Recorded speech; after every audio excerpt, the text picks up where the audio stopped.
Você crê que Jesus Cristo é o Filho de Deus, que Ele é o seu único e suficiente Salvador? Você crê que Ele é o Deus encarnado que esteve aqui, se entregou na cruz para que nós hoje pudéssemos nos aproximar do trono de Deus e receber misericórdia em momento oportuno? Você crê que Jesus Cristo é o Salvador? Se você crê, então você será salvo. Não só você, toda a tua casa. Mas esse crer não é crer somente, é unir-se a Cristo. Oh, meu Deus, aí tem muito mais profundidade. É unir-se a Cristo. O nosso irmão Oswaldo, no domingo de manhã, ele fala assim: olha, andar após Cristo é andar após Cristo, mas quando você olha para trás, são só duas pegadas, porque aonde Cristo pisa, você pisa também. Para que não haja dúvida e você não venha titubear e se desviar pelo caminho.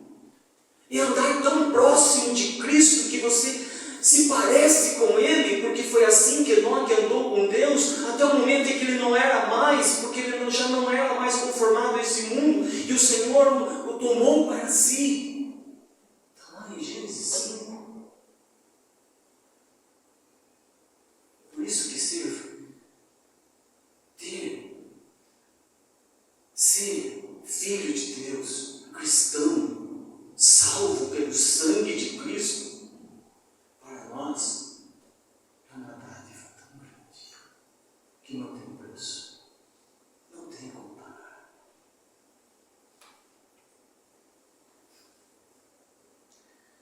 Vamos continuar, irmãos. O versículo 2 vai dizer: porque foi subindo como renovo perante ele, e como raiz de uma terra seca, não tinha aparência nem formosura, olhamos-lo, mas nenhuma beleza havia que nos agradasse.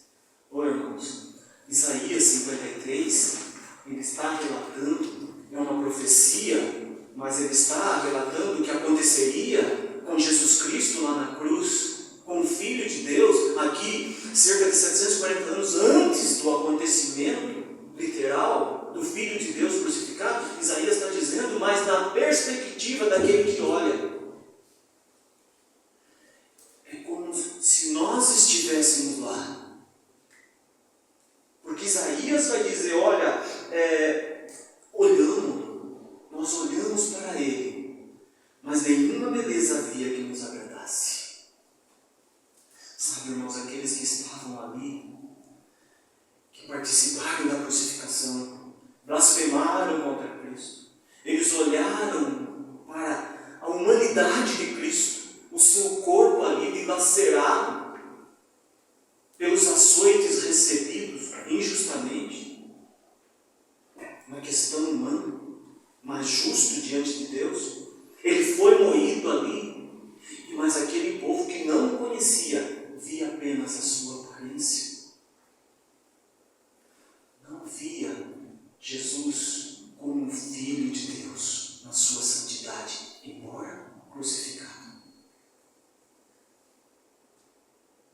Não. Porque Jesus mesmo, quando Deus dá a Davi escrever o Salmo 22, é outro salmo que fala do sofrimento do Messias e da vitória do Messias. Olha a situação de Jesus. E o Salmo começa dizendo assim: Deus meu, por que me desamparaste? Porque se acham longe de minha salvação as palavras de meu bramido? Deus meu, clamo de dia e não me responde, também de noite, porém não tenho sossego. Contudo, tu és santo, entronizado entre os louvores de Israel. Nossos pais confiaram em ti, confiaram e os livraste. A ti clamaram e se livraram, confiaram em ti e não foram confundidos. Mas eu sou verme, e não homem, vergonha dos homens, opróbrio dos homens, e desprezado do povo. Todos os que me veem zombam de mim, afrouxam os lábios e meneiam a cabeça. Não há atitude mais estarrecedora do que quando uma pessoa reprova a outra, meneando a cabeça.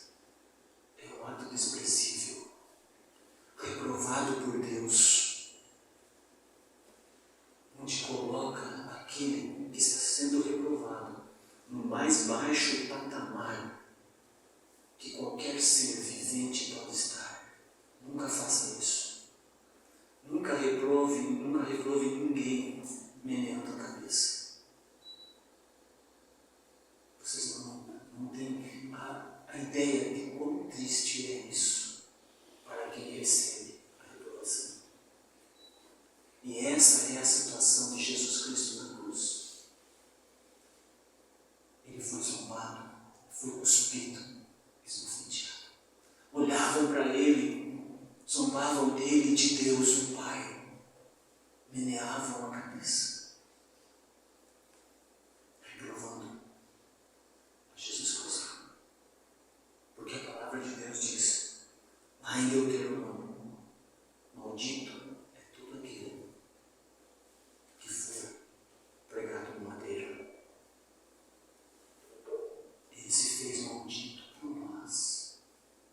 Era nós que éramos para estar lá naquela cruz.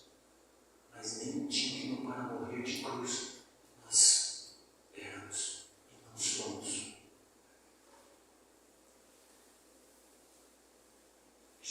Samuel está na casa de Jessé. Ele vai ungir o substituto de Saul, rei de Israel. Saul reprovado por Deus. Samuel vai à casa de Jessé, segundo a ordem de Deus, para ungir o próximo, aquele que seria o próximo rei, que sucederia Saul no trono. Ele está na casa de Jessé e manda chamar todos os filhos. Os irmãos de Davi são homens treinados na guerra, soldados do exército de Saul, bonitos de aparência, homens de guerra. E à medida que vai passando na frente do profeta, Samuel diz, é esse. Mas Deus diz, não é esse. O homem vê a aparência, mas eu sou do coração. Passou os filhos de Jessé. E Samuel pergunta, mas alguém? Sim, há um pastor de ovelhas que está lá no pasto cuidando das ovelhas. Nós não vamos comer enquanto ele não chegar. E lá vem o menino. E Deus fala para Samuel, é esse o escolhido. Davi é ungido na casa de Jessé, como profeticamente, como rei de Israel. Foi o único rei ungido por 3 vezes rei de Israel. Profeticamente, depois de Judá, depois de Israel unificado. Esse Davi que clama a Deus, devolva-me, Senhor, a alegria da tua salvação. Eu não posso viver sem ti.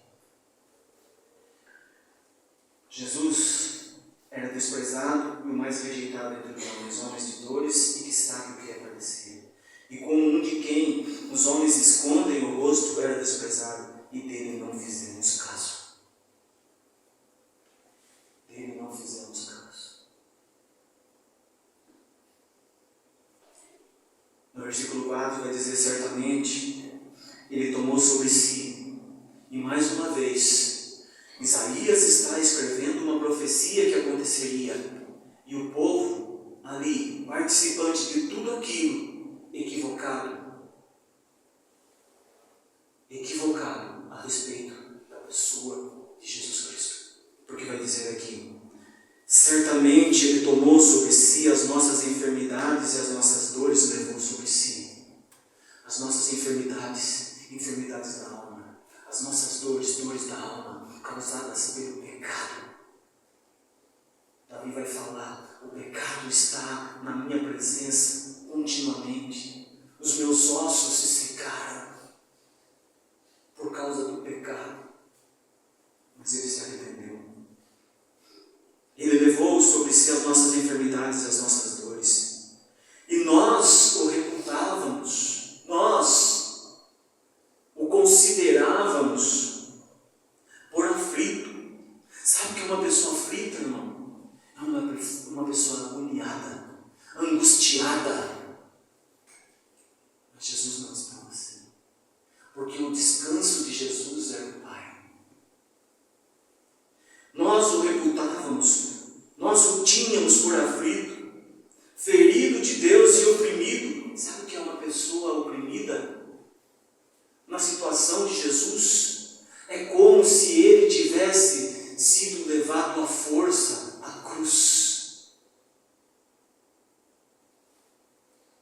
Mas não foi isso que aconteceu. Eu dou a minha vida pelas minhas ovelhas. Eu a dou, mas eu tenho o poder de tomá-la de volta. E aqui nós o reputávamos por aflito, ferido de Deus e oprimido, como se Jesus estivesse sujeito a uma imposição pela força, a passar pela cruz. Mas o passar pela cruz, Jesus tinha pressa em cumprir a vontade do Pai. Porque quando ele está ali tratando com a samaritana, e ele está a caminho, ele passa por Samaria, era necessário passar por Samaria, e ele sabia que ele ia ter um encontro com aquela samaritana, ele sabia que aquela samaritana ela tinha um desejo ardente de adorar a Deus, mas ela não sabia onde, se era no Monte Gerizim ou em Jerusalém, ela estava confusa, e Jesus precisava passar ali para orientá-la e se apresentar a ela como Messias, e ela creu e o recebeu como Filho de Deus. Então, Jesus manda os seus discípulos ir comprar comida, porque senão eles iam atrapalhar o evangelismo, o anunciar do evangelho salvífico àquela mulher. Os discípulos vão comprar comida e Jesus faz toda aquela tratativa com ela. E quando eles voltam, eles oferecem a Jesus comida. Jesus fala: não, eu tenho uma comida que vocês ainda não vão entender. Não, vocês não entendem ainda a minha comida. Não é essa que vocês comida que vocês estão oferecendo. E eles ficaram importunados, mas será que alguém trouxe alguma comida para o mestre? Jesus fala para eles: a minha comida consiste em fazer a vontade daquele que me enviou e realizar a sua obra. Jesus tinha pressa em passar pela cruz. Jesus tinha pressa em cumprir a vontade do Pai. Sabe por quê, irmãos? Para que nós estivéssemos aqui essa noite, compartilhando dessa palavra maravilhosa e perceber que nós precisamos agora, conhecedores do Evangelho, conhecedores da divindade do Filho de Deus, nos aproximar mais a Ele. Porque era para nós estarmos lá. Mas nós estávamos lá como aqueles, na nossa vida pregressa antes de Cristo, como aqueles, coitado do Senhor, ele foi crucificado. E sabe qual que era a pressa de Jesus?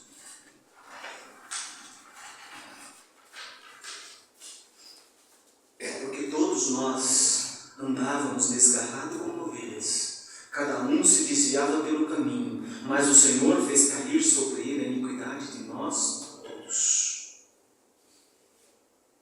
Nós andávamos desgarrados, sem Deus no mundo, sem salvação, sem esperança. E qual que era a pressa de Jesus? De passar pela cruz. Por quê? Porque nós precisávamos de salvação. E só um meio de ser salvo. Necessário o sacrifício. Percebe que no Antigo Testamento o sacrifício era feito individualmente para cada um de acordo com aquilo que ele havia cometido, pecado contra Deus. Ele tinha que então levar o animalzinho para que o sacerdote oferecesse sacrifício. E ali havia a transmissão do pecado do homem para aquele animal era sacrificado, o pecado era perdoado, mas o homem voltava e pecava de novo e tinha que novamente oferecer sacrifício a Deus. Há um preço a ser pago pelo pecado. E Jesus Cristo fez em definitivo o sacrifício ali, que agradou a Deus, o seu Filho ali, um único, sem pecado nenhum, o único achado digno de passar pela cruz e pagar o preço. E percorria Jesus todas as cidades e povoados, ensinando nas sinagogas, pregando o evangelho do reino e curando toda sorte de doenças e enfermidades. Vendo ele as multidões, compadeceu-se delas, porque estavam aflitas e exaustas, como ovelhas que não têm pastor. Por isso Jesus tinha pressa de passar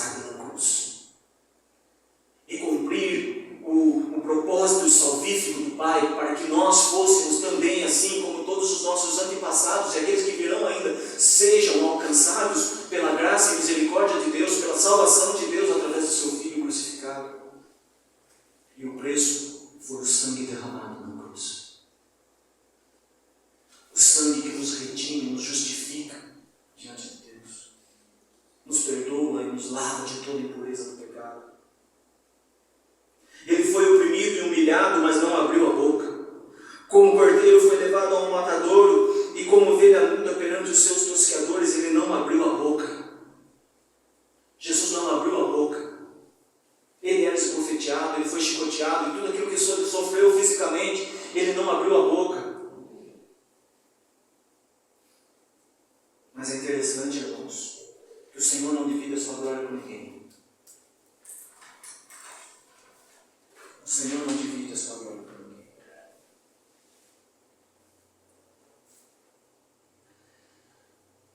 Jesus, ele estava diante de Pilatos. O povo estava o acusando. Jesus estava em silêncio.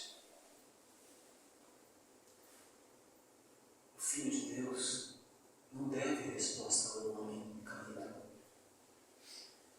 Aquele momento em que Jesus estava ali no pretório, diante da multidão e diante de Pilatos, era o momento das trevas. E Jesus estava sendo acusado. E Pilatos diz a ele: você não diz nada a respeito de tudo aquilo que estão te acusando. Jesus continua em silêncio.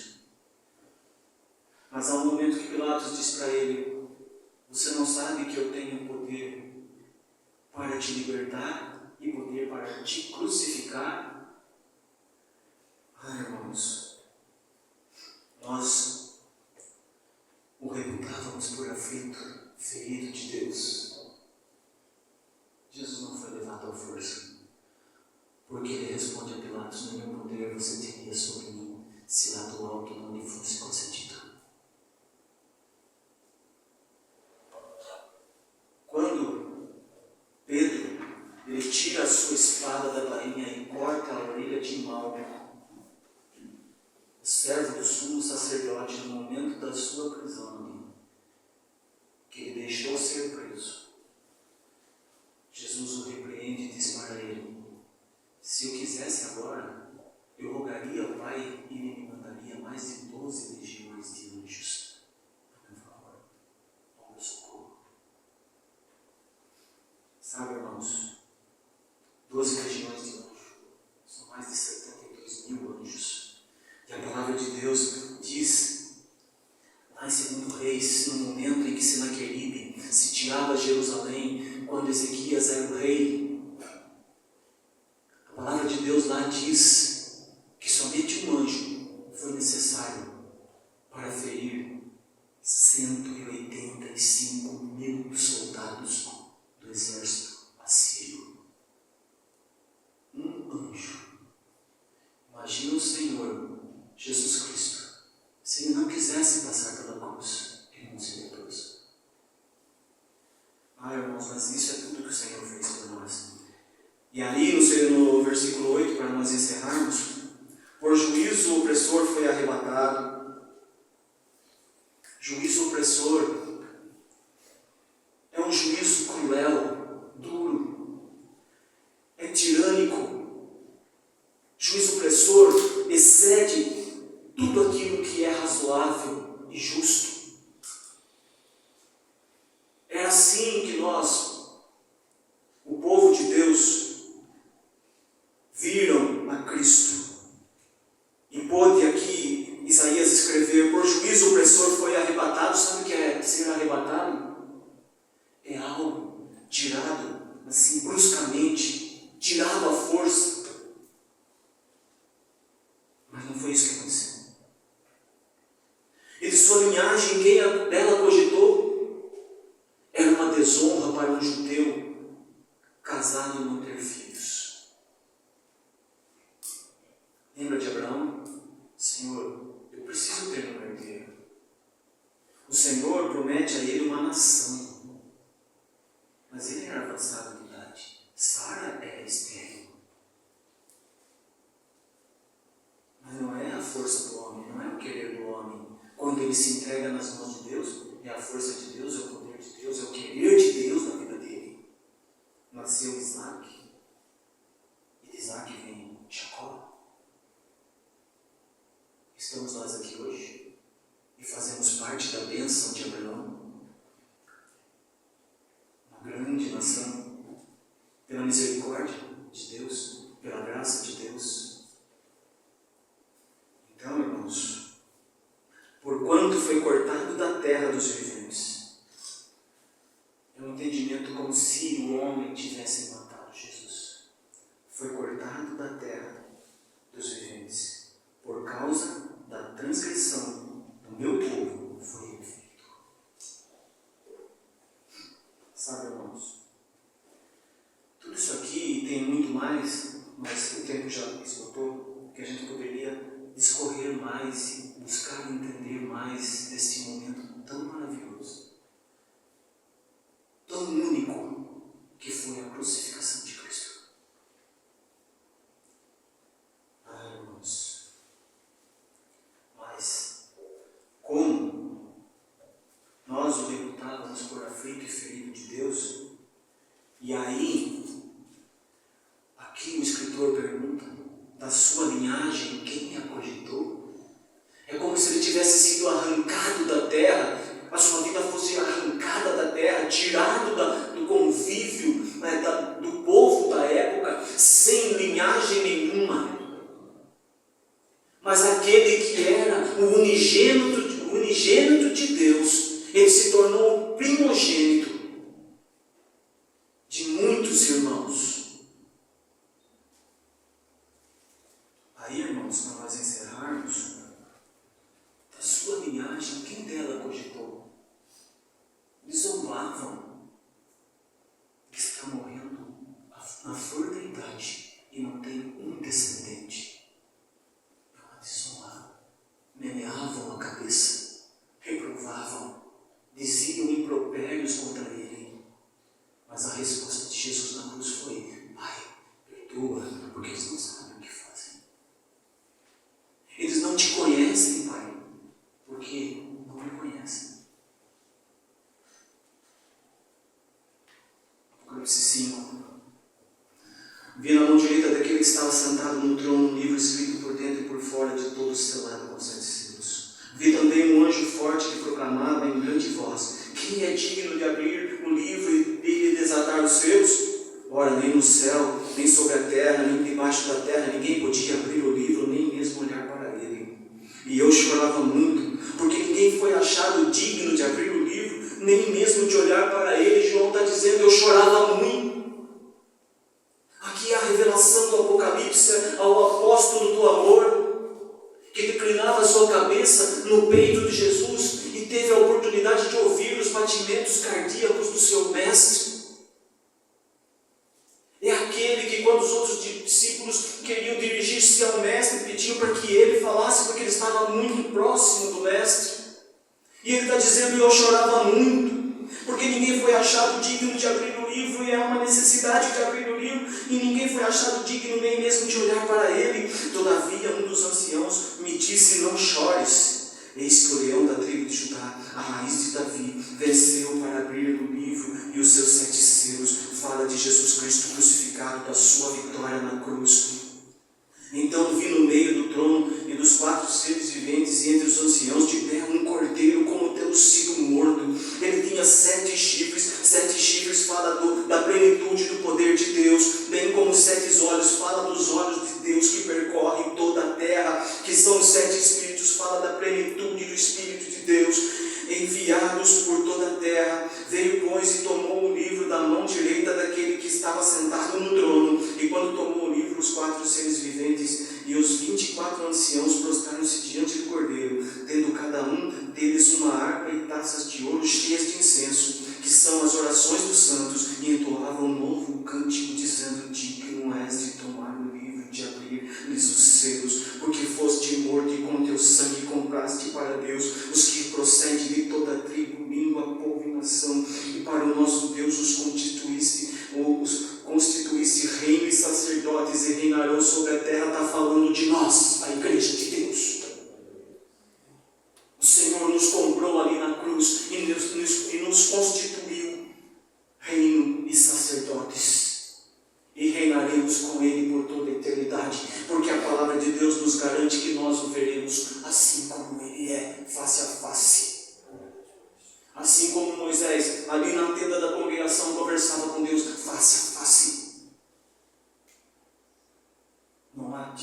maior na vida de um homem do que ser chamado servo de Deus. Foi assim que o Senhor dirigiu-se a Josué e disse: dispõe-te agora, porque o meu servo Moisés é morto. O homem que falava com Deus face a face e trazia no seu semblante o brilho da glória de Deus, que o povo não podia olhar na sua face. Esse mesmo